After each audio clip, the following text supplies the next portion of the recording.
오늘은 사무엘하 18장 31절부터 33절까지 말씀 보도록 하겠습니다. 사무엘하 18장 31절부터 33절까지. 자, 찾으셨으면 우리 한 목소리로 같이 읽겠습니다. 시작.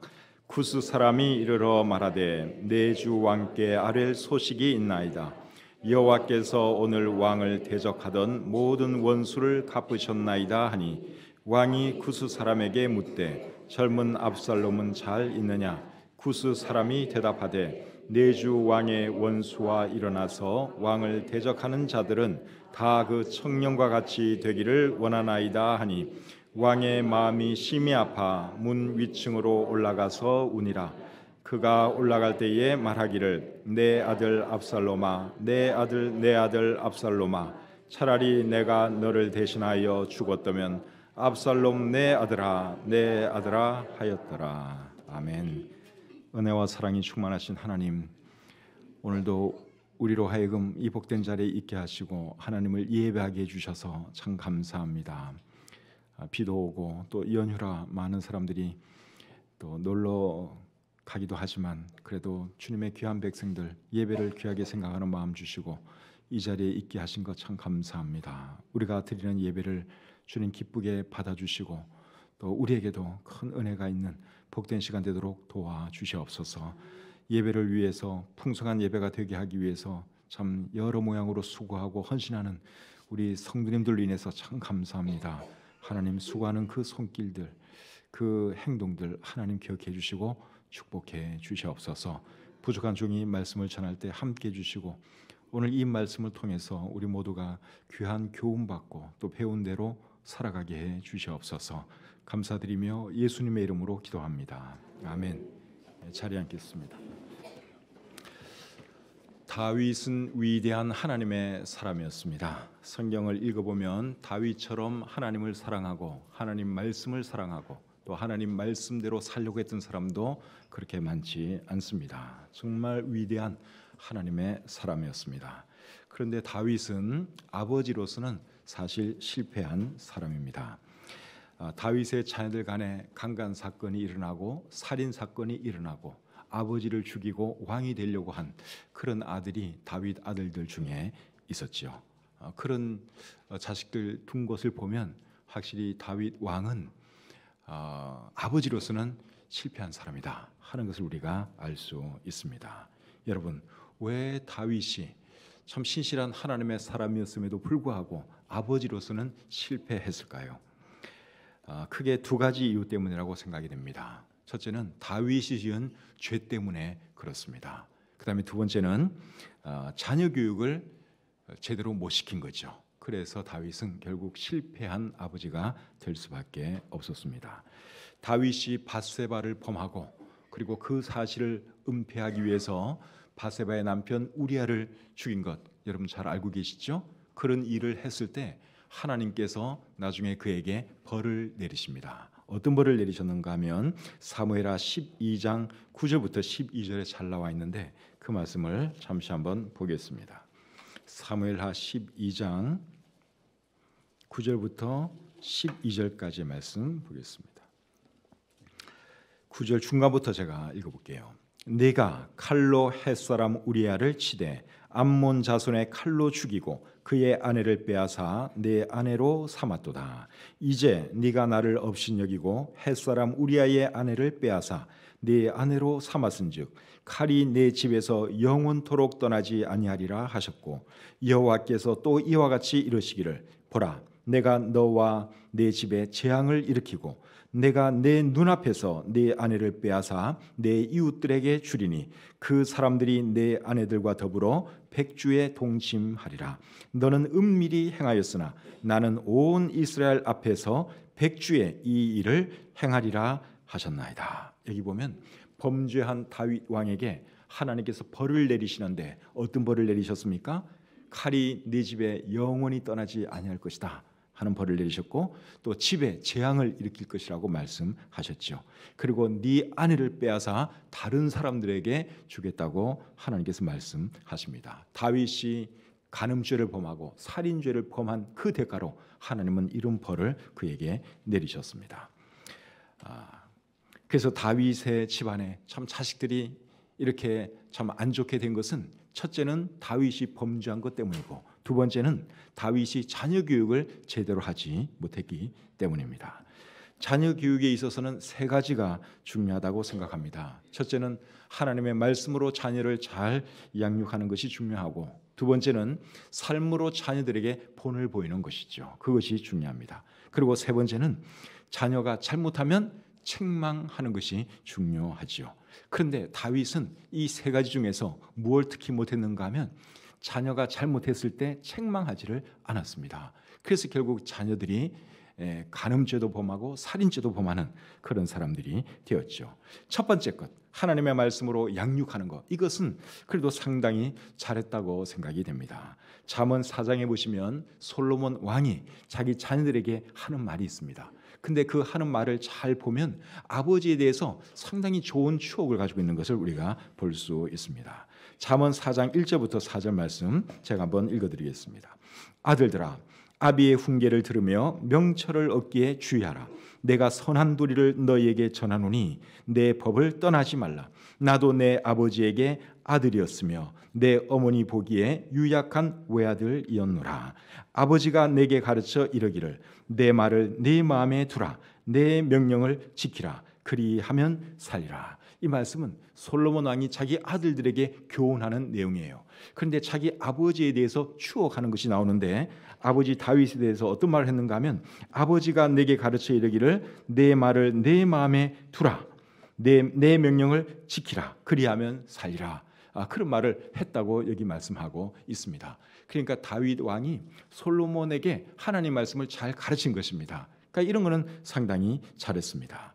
그리고 삶으로 본을 보이는 면에 있어서는 잘한 점도 있고 못한 점도 있고 그렇습니다. 다윗이 하나님을 사랑하고 하나님 말씀을 사랑하고 하나님 말씀대로 살려고 노력한 것은 자녀들에게 좋은 본이 되었을 것입니다. 그런데 밧세바를 범하고 또 그의 남편 우리아를 죽인 것은 정말 잘못했죠. 자녀들에게 정말 좋지 않은 본을 보이고 말았습니다. 그리고 세 번째, 자녀들이 잘못했을 때 책망하는 면에 있어서는 이분이 정말 많이 잘못하는 것을 우리가 보게 됩니다. 자, 사무엘하 13장 20절 21절을 한번 보겠습니다. 사무엘하 13장 20절 21절입니다.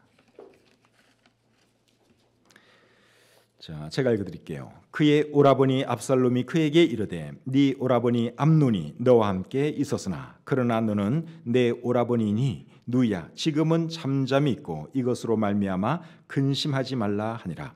이에 다말이 그의 오라버니 압살롬의 집에 있어 처량하게 지내니라. 다윗 왕이 이 모든 일을 듣고 심히 노하니라. 다윗의 장남 암논이 그의 배다른 여동생 다말을 범했을 때의 상황입니다. 그 소식을 다윗 왕이 듣고 어떤 반응을 보였다 그랬습니까? 심히 노했다고 말씀을 하고 있죠. 그런데 그걸로 끝이에요. 잘못한 암논을 불러다가 책망을 했다든가 벌을 줬다든가 이런 말씀이 우리 성경에 나오지를 않습니다. 그리고 압살롬이 나중에 이 암논을 죽입니다. 자기 여동생을 욕보인 것에 대해서 앙심을 품고 이 압살롬이 암논을 죽여요. 압살롬은 다윗 왕의 셋째 아들이고 암논이 첫째 아들입니다. 그래서 이 압살롬이 큰아들 암논을 죽입니다. 그런데 그때도 다윗이 그 형제를 죽인 압살롬을 벌하거나 책망했다는 말이 우리 성경에 나오지를 않습니다. 자, 성경을 한번 직접 보겠습니다. 사무엘하 13장 37절부터 39절 한번 보겠습니다. 사무엘하 13장 37절부터 39절입니다. 압살롬은 도망하여 그술 왕 암미훌의 아들 달메에게로 갔고 다윗은 날마다 그의 아들로 말미암아 슬퍼하니라. 암논이 죽은 그 사실로 인하여 슬퍼하니라 그 말이죠. 압살롬이 도망하여 그술로 가서 거기에 산지 3년이라. 다윗 왕의 마음이 압살롬을 향하여 간절하니 암논은 이미 죽었으므로 왕이 위로를 받았음이더라. 그래서 첫 번째 아들 암논은 죽었어요. 그리고 시간이 상당히 지났습니다. 3년 지났습니다. 그런데 이제 도망간 압살롬이 또 슬슬 그리워지기 시작하는 것입니다. 아무리 큰 잘못을 저질렀어도 아들은 아들이니까 죽은 아들을 다시 살려낼 길은 없고, 그래도 그 압살롬에 대한 그리움이 이제 다윗의 마음에 점점 커지기 시작했습니다. 그 다음에 14장 21절부터 24절 보겠습니다. 왕이 요압에게 이르되 내가 이 일을 허락하였으니 가서 청년 압살롬을 데려오라 하니라.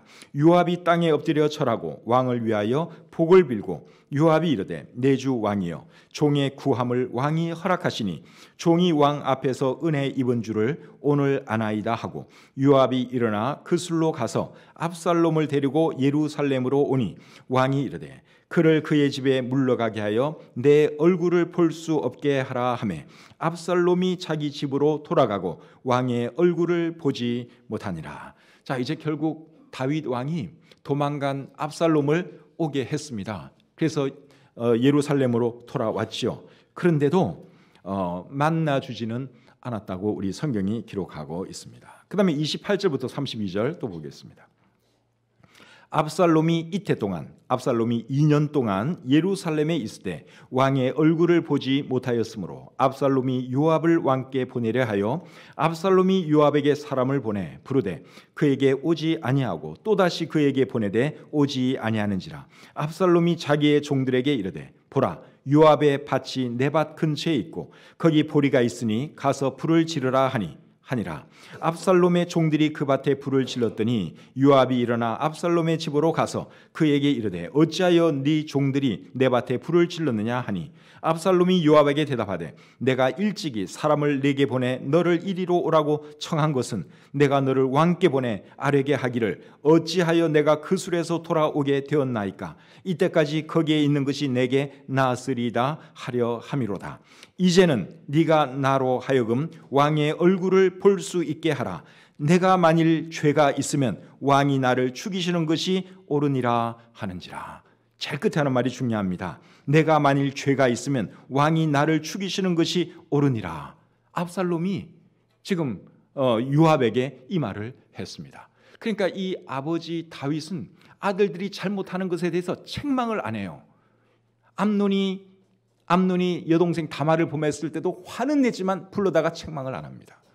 또 압살롬이 자기 형 암논을 죽인 것에 대해서도 화를 내고 참 슬퍼하는 그런 마음은 있지만 불러다가 책망을 하거나 벌을 준다든가 그런 행동을 전혀 하지를 않습니다. 오직하면 압살롬이 이런 말을 했겠어요.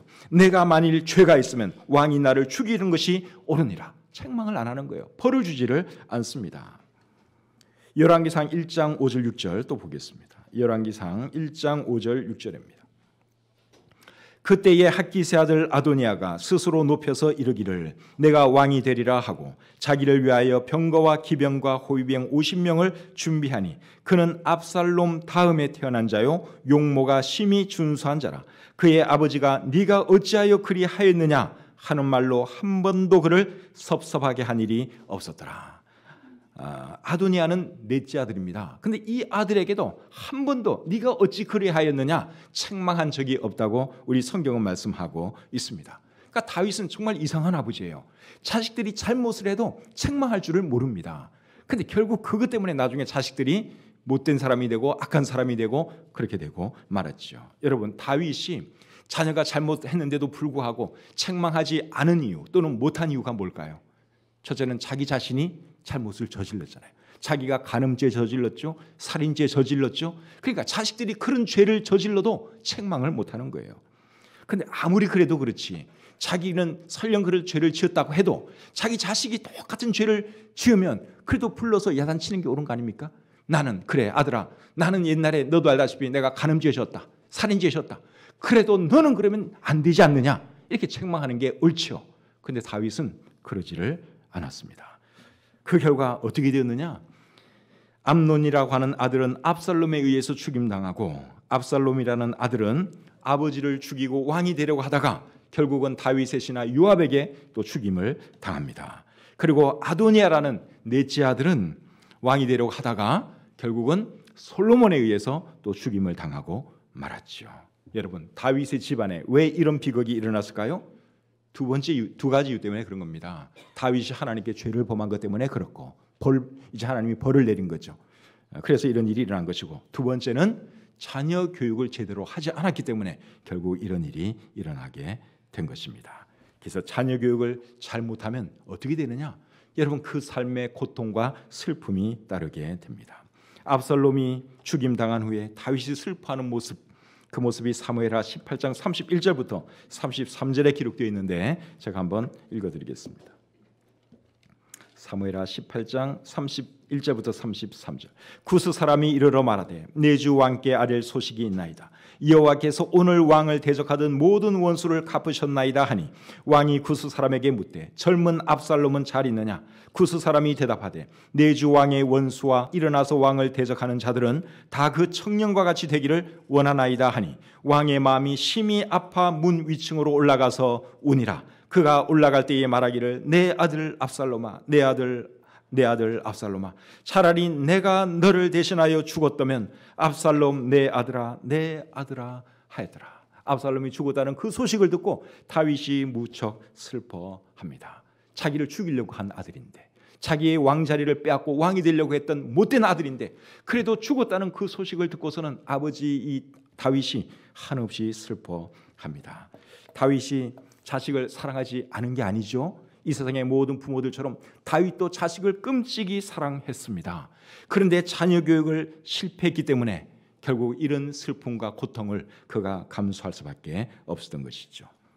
여러분, 자녀 교육 잘 시키는 거 정말 어렵습니다. 세상에서 제일 어려운 게 어쩌면 그건지도 몰라요. 자녀 교육 잘 시키는 거, 이거 정말 어려운 일입니다. 부모가 믿음이 좋다고 자녀들이 다 잘 되느냐? 그렇지 않습니다. 믿음으로 따지면 여러분, 다윗만큼 믿음 좋은 사람이 어디에 있겠습니까? 그럼에도 불구하고 여러분, 다윗이 자녀 교육 실패한 것 한번 보세요. 그만큼 어렵기 때문에 그런 것입니다. 사무엘 선지자 여러분 알고 계시죠? 사무엘 선지자도 정말 믿음 좋은 사람이에요. 그런데 이분도 자녀 교육에는 실패했습니다. 사무엘상 8장 1절부터 3절 말씀 제가 한번 읽어드리겠습니다.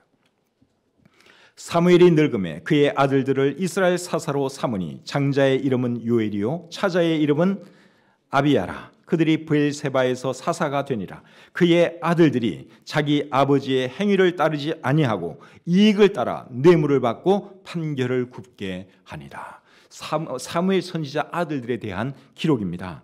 근데 이 아들들이 나중에 사사가 되었는데 뇌물을 받고 판결을 굽게 하는 그런 악한 사람들이 되었다고 우리 성경이 기록하고 있습니다. 사무엘 선지자는 전혀 그런 사람이 아니죠. 사무엘상 12장 1절부터 4절까지 보시면 사무엘이 이런 말을 합니다. 자, 제가 한번 읽어드릴게요. 사무엘상 12장 1절부터 4절까지입니다. 사무엘이 온 이스라엘에게 이르되 보라, 너희가 내게 한 말을 내가 다 듣고 너희 위에 왕을 세웠더니 이제 왕이 너희 앞에 출입하느니라. 보라, 나는 늙어 머리가 휘어졌고 내 아들들도 너희와 함께 있느니라. 내가 어려서부터 오늘까지 너희 앞에 출입하였거니와 내가 여기 있나니 여호와 앞과 그의 기름 부음을 받은 자 앞에서 내게 대하여 증언하라. 내가 누구의 소를 빼앗았느냐, 누구의 나귀를 빼앗았느냐, 누구를 속였느냐, 누구를 압제하였느냐, 내 눈을 흐리게 하는 뇌물을 누구의 손에서 받았느냐. 그리하였으면 내가 그것을 너희에게 갚으리라 하니 그들이 이르되 당신이 우리를 속이지 아니하였고 압제하지 아니하였고 누구의 손에서든지 아무것도 빼앗은 것이 없나이다 하니라. 사무엘 선지자는 정말 깨끗한 삶을 살았죠. 그런데 그의 아들들은 그러지를 못했다는 것입니다. 사무엘은 정말 믿음 좋은 사람이었는데 자녀 교육을 잘못한 거죠. 그래서 그 아들들은 뇌물을 받고 또 판결을 굽게 하는 그런 사람이 되고 말았습니다. 그렇다면 여러분, 어떻게 하면 우리가 정말 자녀를 잘 양육할 수 있을까요? 네 가지를 말씀드리기 원하는데, 첫째는 자녀에게 본이 되는 삶을 살아야 합니다. 다윗이 잘못한 자녀를 보면서도 책망하지 못한 이유는 뭘까요? 자기 자신이 잘못된 삶을 살았기 때문에 책망할 수 없었던 것입니다. 그래서 우리 자녀는 부모가 하는 것을 그대로 보고 배운다고 하는 것을 절대로 잊으시면 안 됩니다. 금요일 아침에 우리 박동영 간사하고 제가 식사를 하면서 박 간사의 딸 우리 소은이 얘기를 했어요. 그 소은이가 엄마 아빠 하는 거 그대로 따라한다고 그러더라고요. 엄마 아빠가 이제 둘째 딸 소담이 이렇게 안아주면 또 소은이도 그거 보고 그대로 하려고 그러고, 젖 먹여주면 또 자기도 젖 먹이려고 그러고, 똑같이 한다는 거예요. 똑같이. 그러니까 여러분, 자식은 부모가 하는 걸 보고 그대로 배우는 거예요. 지금 우리나라의 대기업 회장 딸이 갑질을 해가지고 사회적인 문제가 되고 있는 거 여러분 잘 알고 계시죠? 지난번에는 첫째 딸이 갑질을 해가지고 문제가 되더니 이번에는 작은 딸이 갑질을 해가지고 또 문제가 되고 있습니다. 두 딸들이 이 갑질을 하고 이렇게 문제를 일으키는 것은 그게 보니까 여러분 그 어머니를 닮은 거더라고요. 그 어머니가 그렇게 갑질을 했다고 이렇게 많은 증언들이 나오고 있는데 그 딸들이 그 어머니가 갑질하는 걸 보고 배운 거예요. 그러니까 똑같이 그렇게 하는 것입니다.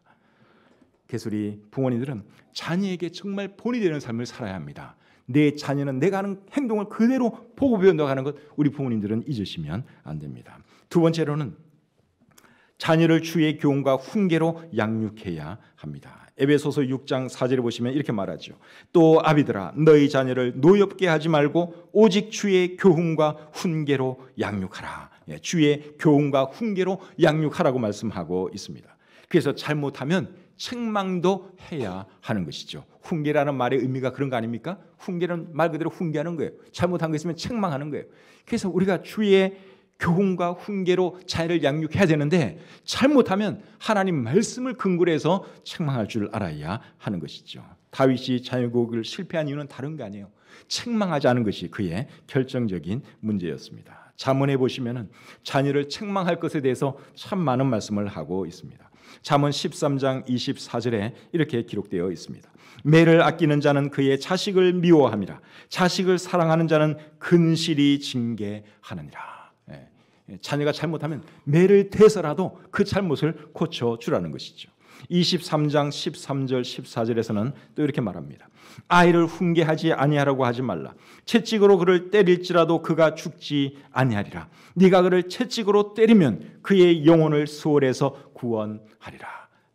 그러니까 매질하는 거 그거 아끼지 말라는 거예요. 잘못하면 사랑하는 마음으로 과감하게 때리라는 것입니다. 그래서 우리 부모님들은 그렇게 자녀를 교육해야 합니다. 29장 15절과 17절은 또 이렇게 말합니다.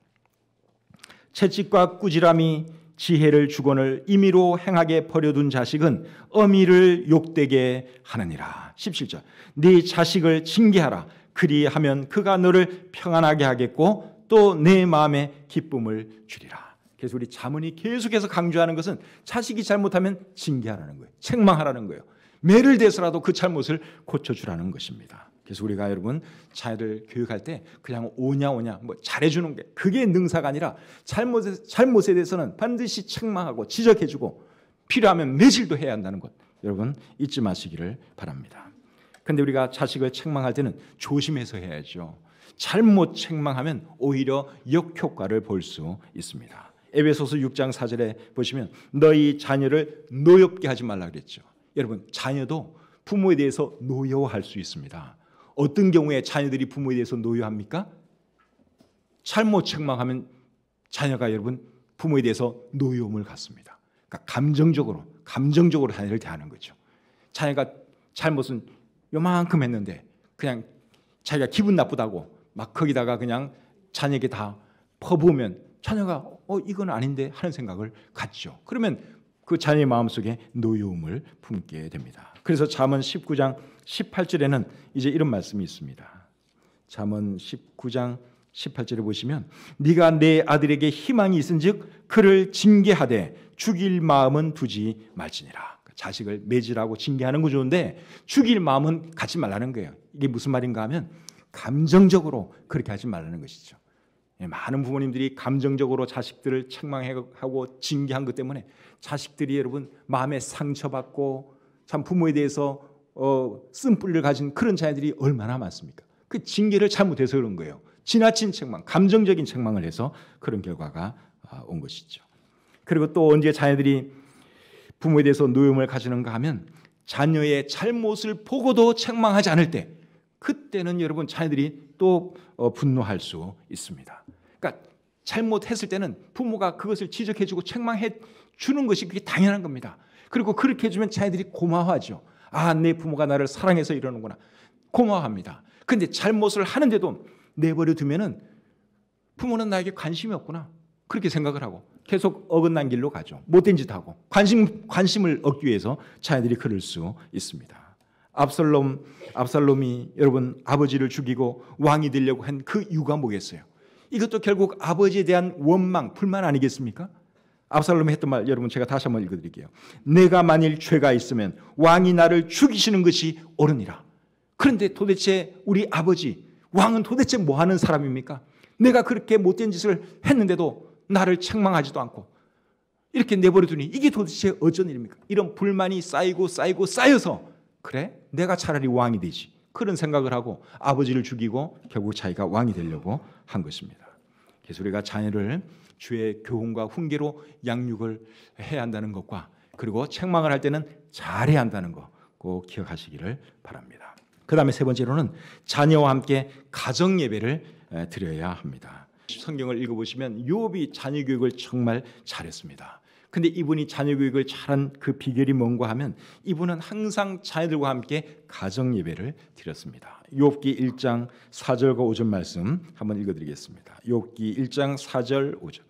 그의 아들들이 자기 생일에 각각 자기의 집에서 잔치를 베풀고 그의 누이 3명도 청하여 함께 먹고 마시더라. 그들이 차례대로 잔치를 끝내면 욥이 그들을 불러다가 성결하게 하되 아침에 일어나서 그들의 명수대로 번제를 드렸으니 이는 욥이 말하기를 혹시 내 아들들이 죄를 범하여 마음으로 하나님을 욕되게 하였을까 함이라. 욥의 행위가 항상 이러하였더라. 여기 보면 욥이 자녀들과 함께 번제를 드렸다고 말씀을 하고 있는데 이것은 오늘날 표현을 하면 예배 드렸다 이 말이죠. 가정 예배를 늘 드린 것입니다. 우리 교회도 자녀와 함께 가정 예배 잘 드리는 그런 가정들이 있습니다. 그런 가정의 자녀들은 여러분 잘못되지 않습니다. 늘 하나님 말씀 가르치고 함께 기도하고 함께 예배하는 이런 생활하는 가정의 자식들은 빗나가지 않아요.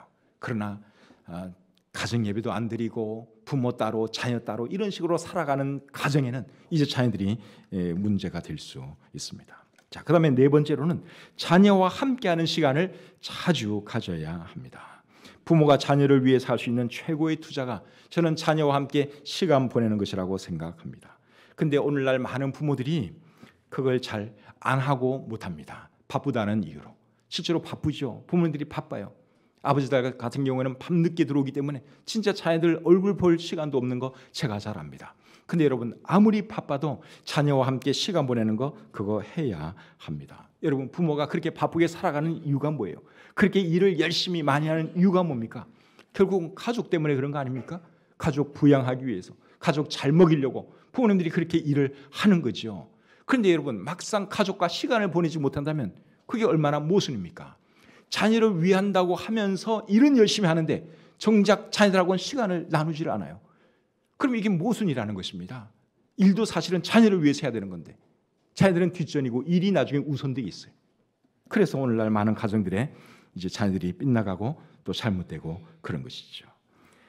사람은 늙으면 외로워집니다. 자식도 잘 안 찾아옵니다. 전화도 잘 안 하고. 왜 그런 줄 아십니까? 자녀들이 바빠서 그럴 수도 있지만 부모님과 함께하는 시간이 익숙하지 않다 보니까 그럴 수도 있습니다. 부모님하고 뭐 시간을 보내봤어야지. 그러니까 나중에 커서 부모님하고 시간을 보내려고 하면 어색한 거예요. 어릴 때부터 부모님들과 친하게 잘 지낸 사람들은 나중에 나이가 많아도 부모님과 시간 보내는 것이 자연스럽습니다. 그런데 어릴 때 부모하고 시간 잘 보내자는 이런 사람들은 나중에 커서도 부모님과 대화하는 것이 불편해요. 찾아가는 것도 불편해요. 참 비극이죠. 그래서 자녀와 함께 시간 보내는 것은 미래를 위한 투자라고 하는 것을 여러분 잊지 마시기를 바랍니다. 사람은 자기 자녀에게 한 그대로 돌려받게 되어 있습니다. 해리 채핀이라고 하는 사람이 이런 글을 썼습니다. 제가 한번 읽어드리겠습니다. 어느 날 네가 이 세상에 태어났다. 아주 평범한 모습으로. 나는 그때 너무도 바쁜 나날들을 보내고 있었다. 내가 집을 떠나 있을 때 너는 걷기를 배웠지. 그리고 더 자라서는 우리가 알아들을 수 있는 말을 하더구나. 너는 말했지. 아빠, 난 아빠처럼 될 테야. 아빠처럼 되고 싶어요. 그런데 언제 집에 돌아오세요, 아빠? 잘 모르겠구나. 집에 돌아오면 함께 놀아줄게. 그때 재미있게 놀자꾸나. 나는 오래전에 퇴직했고 아들은 분가했다. 어느 날 나는 아들에게 전화했다. 괜찮다면 내 얼굴이라도 보고 싶구나. 그럴 시간이 있다면 오죽이나 좋겠어요. 하여튼 전화 주셔서 감사합니다. 안녕히 계세요, 아버지. 나는 전화기를 힘없이 내려놓았다. 내가 네게 한 대로 하는 것을 보니 넌 너무도 날 닮은 모습으로 자랐구나. 날 쏙 빼닮았어. 정말 뼈 있는 글 아닙니까? 근데 사실은 저도 그런 사람 중에 한 사람이에요. 제가 우리 아이들 어릴 때 시간을 많이 못 해줬거든요. 그러니까 아이들이 이제는 내가 전화를 하거나 해도 아이들이 바쁜 거예요. 나하고 놀아주질 않더라고요. 근데 이게 제 업보입니다. 제가 아이들하고 많이 못 놀아줬거든요. 늘 설교 준비하느라고 바쁘고 목회 사역하느라고 바쁘고 하다 보니까 아이들하고 놀아주지를 못했어요. 그러니까 우리 아이들이 지금은 나하고 안 놀아줍니다. 참 비극인데 우리 여러분들은 그런 비극 안 겪었으면 좋겠어요. 그러니까 자녀들에게 시간을 많이 투자하시기를 바랍니다. 끝으로 우리 자녀들에게 드릴 말씀이 있습니다. 여러분 부모가 100점짜리 부모가 아닐지라도 여러분 부모님에게 잘해드리시기를 바랍니다. 이 세상에 여러분 부모님만큼 여러분들을 더 사랑하는 사람이 있습니까? 제가 볼 때 없어요. 이 세상에서 여러분을 제일 사랑하는 사람이 누구냐? 여러분 부모님입니다. 물론 결혼하면 여러분의 배우자가 여러분 사랑할 거예요. 근데 제가 볼 때는요, 그 배우자의 사랑보다도 어쩌면 부모의 사랑이 더 클지도 모릅니다. 배우자의 사랑이라고 하는 건 뭐 식기도 하고 뭐 헤어지기도 하고 그러잖아요. 근데 자식을 향한 부모의 사랑은 식을 줄을 모릅니다. 가장 위대한 사랑이 그래서 저는 부모의 사랑이라고 생각을 합니다. 다윗이 압살롬이 죽었을 때 슬퍼하는 거 한번 생각을 해보세요. 자기를 죽이려고 한 그 아들입니다. 그런데도 그 아들이 죽었을 때 내 아들 압살롬아, 내 아들 압살롬아, 내가 차라리 죽는 것이 나을 텐데 어찌하여 네가 죽었느냐 하면서 한없이 슬퍼하잖아요. 부모의 사랑이 그런 것입니다. 누가복음 15장에 나오는 탕자의 아버지, 탕자가 여러분 재산을 허랑방탕 다 써버리고 거지가 되어 돌아왔을 때 그 아버지가 어떻게 합니까? 달려가서 입을 맞추고 끌어안고 자식을 사랑해 주지요. 그리고 살찐 송아지를 잡아가지고 잔치를 열어줍니다. 그 아들이 뭘 잘했다고? 쫄딱 망하고 못된 짓 하고 돌아온 그 아들인데 그 아들을 위해서 좋은 옷을 입혀주고 잔치를 해주고 그렇게 사랑을 보여주었습니다. 이게 부모의 사랑이에요. 사랑하니까 그렇게 하는 것이죠. 마태복음 15장에 보시면 귀신 들린 딸을 둔 한 가난한 여인이 딸을 고쳐달라고 예수님께 찾아 나옵니다. 그때 예수님이 그 여인에게 뭐라 그랬는가 하면 자녀의 떡을 취하여 개들에게 던짐이 마땅하지 아니하다 그러면서 고쳐줄 뜻을 전혀 비치지를 않았어요. 그때 여자가 이렇게 말합니다. 주여 올소이다마는 개들도 제 주인의 상에서 떨어지는 부스러기를 먹나이다. 여자는 자기 딸을 고치기 위해서 기꺼이 개가 되었습니다. 내가 개가 돼도 괜찮습니다. 주님, 그 개들이 먹는 그 부스러기라도 좋으니 내 딸에게 은혜를 베풀어 주십시오. 그렇게 말을 했을 때 우리 주님이 감동을 받았어요. 그 어머니의 믿음과 사랑을 보고 우리 주님이 감동하셔서 그 딸을 고쳐 주셨습니다. 여러분의 부모님 지금은 살아계시지만 언젠가는 세상 떠나실 것입니다. 살아계실 때 여러분 부모님에게 잘해드리기를 바랍니다. 마지막으로 글 하나만 더 읽고 마치겠습니다. 제목이 지금 드리세요입니다. 어머니께 미소라도 지어드리고 싶으면 지금 지어드리세요. 친절한 말 한마디라도 해드리고 싶다면 지금 해드리세요.